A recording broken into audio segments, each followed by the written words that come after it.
Hi, welcome everyone to this session focused on CCAM in public transport, barriers, needs and opportunities. CCAM technologies are often discussed in the context of private vehicles and logistics, but their potential to transform shared public transport with improved efficiency, safety and inclusivity is immense. Yet despite promising pilots and tech maturity, CCAM is not yet mainstream in Europe public transport systems.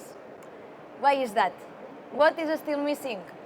Today we'll explore this from two complementary angles. So first, from a European perspective, represented by Marjena Jugono, Head of Office at the CCAM Association, who will help us understand how innovation, regulation, and collaboration are shaping the roadmap. And second, from a global learning perspective, represented by Dario De Serrano, Project Manager at Espace Mobilité, with whom EIT Urban Mobility has been organizing international learning trips with mobility professionals to explore best practices in Europe and already deployed autonomous service in USA and will this July travel to China.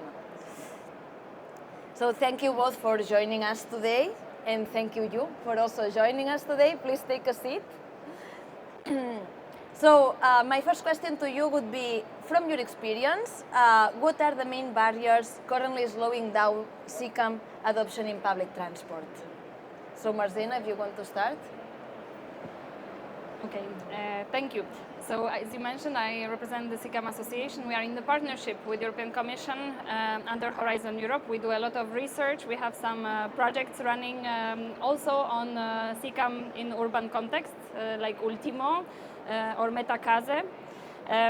What we see there is that public authorities or public transport operators are a bit, they are not so eager to take the financial risk, because it's still a big investment right now to try to deploy automated services, and financially it's not really viable yet.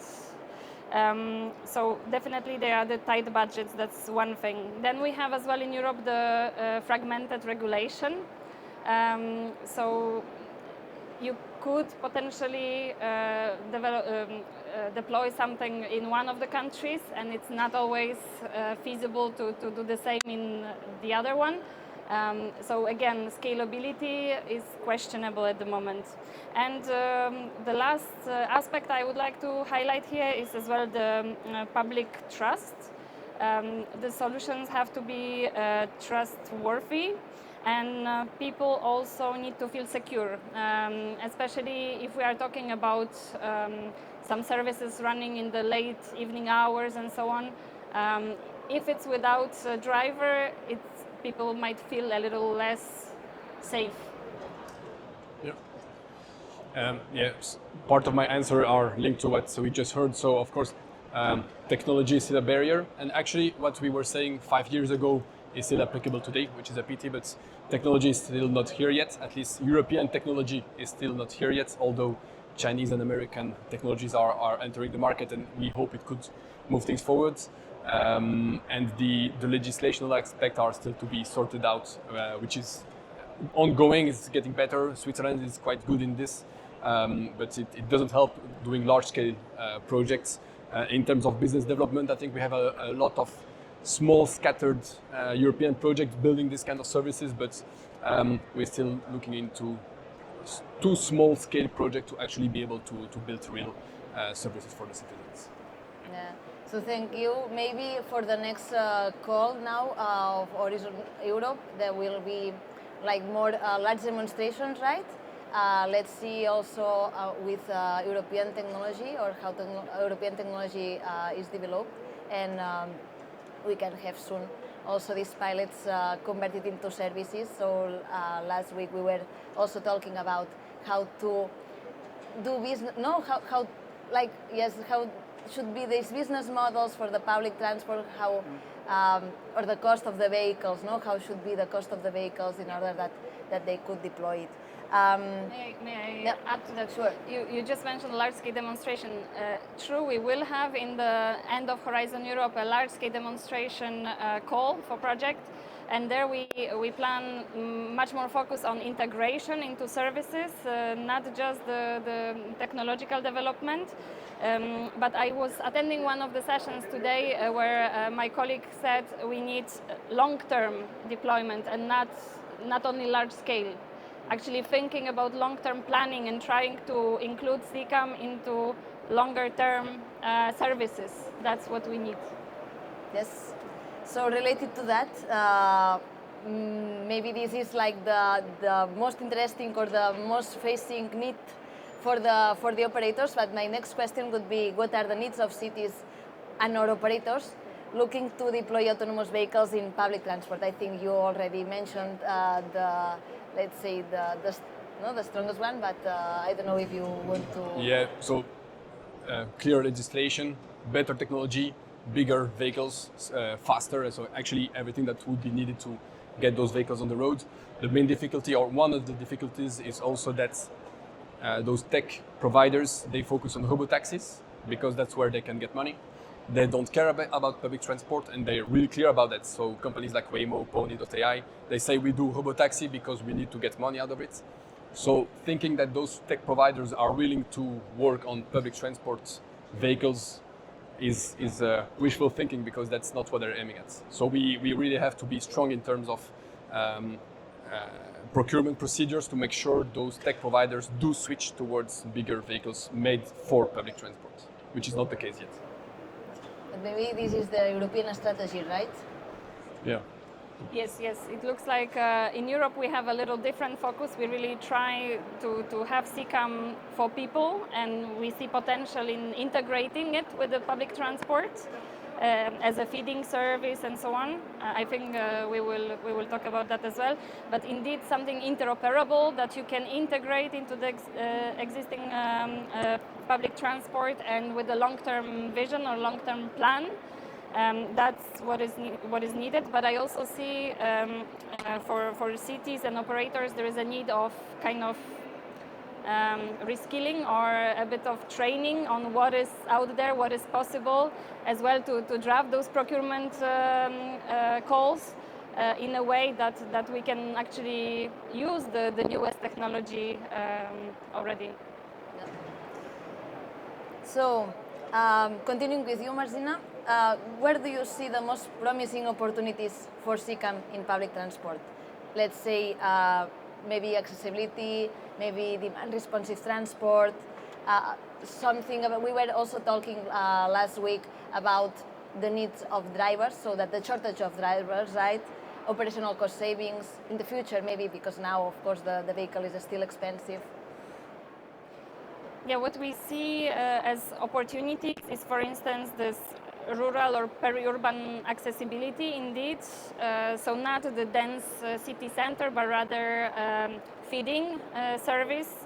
Yeah, like first last mile feeding service to major lines or to mobility hubs. And as well some off-peak hours. That's why I mentioned the evening time, because then we could remove the driver and have on-demand service without the driver. But yes, then the security comes into play, and that's another issue to solve. Well, that's an innovation, another innovation that we need to put. Maybe we could start now, because at the end, when we are going with the trains, we have the driver in the beginning. So, of course, it's always good to feel safe within the public transport, to also let's put more people in the public transport, right? So, and it will come, it will know that the challenge will be higher with autonomous mobility, yes. And yeah, indeed, one of the things that is driving public transport operators to actually look, or public transport authorities to look into automated vehicle, is the lack of drivers. At least for my local knowledge of Belgium, so the Flemish region PTO is looking at the subject because they don't find any drivers, so they have to cancel bus lines because of that. So that's maybe the first shift from regular bus lines with drivers to regular bus lines without drivers. But of course, the flexibility that is brought by those vehicles with DRT or as a feeder for bigger lines is quite natural in the way we should use it. Yeah. And in this sense, Dario, what successful models or pilots have you seen abroad that Europe should learn from or avoid? If we look at, so first in Europe we have had a lot of deployments, but that were not that successful, I would say, because they were funded nearly 100% by Europe or public institutions. There are some pilot projects that were auto-sufficient, but it was not easy. When we look abroad in the USA or in China, they're all driven by the kind of a Uber-like type of service. So once again, robotaxi, because that's where the money is. But that's not what we want in Europe, because if we get more vehicles on the roads, we'll get more congestion. That's not the goal. So there are successful deployments abroad, but they are all linked to to ride sharing or ride hailing, which is something we should kind of control if we want to put them in place in Europe. Yeah, actually, to put automation in place, we needed to solve real life problems and not just be put on the roads because we want a gadget on European roads. Because it's such a complex thing. We were just discussing in another session as well that it's not just the vehicle, then it's also about the fleet management. Then if you want to integrate it in public transport, it has to be integrated in the management of the public transport. It's so many levels of coordination, cooperation. It's so complex that if it's just a gadget, no one will even try. Maybe as example, for European projects, Hamburg and Oslo are maybe the leading cities and region for this kind of deployments, and they're doing it quite well at the moment. With Mobileye in Oslo and also Mobileye in Hamburg, with collaboration between public and private sectors. So I would say the best examples in Europe are for the moment in those two cities. Yeah, in Hamburg, I think it's Moyer, right? Yep. Start deploying this year. And Yep. for 2027 without driver, this is, I think, the goal. Yeah. Not sure for Oslo, I understand with router maybe? Well, to be honest, the technology used is a bit below what they were expecting. So I think the timeline is still to be defined because it's being pushed further and further. Although we hoped it was going to be better, it's still a challenge. And in Hamburg also, it's not only Moya, but also the Hochbahn, so the public transport operator. And I think it's a good thing to compare the capabilities of the public operator and the private operator to see which one does it best. That's a good way to do. And I think Rutte on their side, in Oslo, they have a really strategic vision on the longer term. But once again, difficult to know when they will have hundreds of vehicles because it's still difficult to proceed. Yeah, but these are like two good examples from Europe that we will need to check exactly, and so maybe next year we can let's say have some results and talk about them. So maybe also based on the study trips that you organize, how do you think that CCAM strategies in the USA or China differ from those in Europe? I think it's more related to integration to public transport, right? Or, yeah. So based on my experience in the USA and China, the main difference is how those services are allowed to drive on the roads. But like in the USA, there's absolutely no link with public transport, or really, really small. While in China, we did see some public transport operators using autonomous buses for regular bus lines. So we saw more public transport automated vehicles in China than in the USA. And yeah, it's really interesting to see how they work. One misconception, for instance, that we can have in Europe is the fact that infrastructure is important and that we first need to develop infrastructure before being able to have those vehicles on the road, which is wrong. So China, they do have infrastructure, but the goal is not to help the vehicles, but it's actually to get information from the vehicles themselves. So that's maybe one of the big learnings, that we don't need infrastructure to actually get those vehicles on the roads. Interesting. So Marcina, what are the next steps for Europe? Definitely we need a multi-stakeholder approach. We need to do it together, and it's not just about technology, it's also about society, or mostly, because we should do it for societal benefits. And I think that's the way forward, to work all together and to bring it to benefit the society. Yep. And maybe one last word about that. I think because you touched upon acceptability of those vehicles, I think acceptability will come as soon as the vehicles are on the roads. Because people enter the vehicle, they have a wow effect for 30 seconds, 1 minute, and then they forget there's no driver. So acceptance of those technology comes by using it. So I wouldn't care too much about acceptance. The moment people get on the vehicles, they accept it. Yeah, at the end, you need to test them, right? You need to try it, and they will like it. Maybe there is this issue of safety that we will need to solve, but anyway, first is what you said.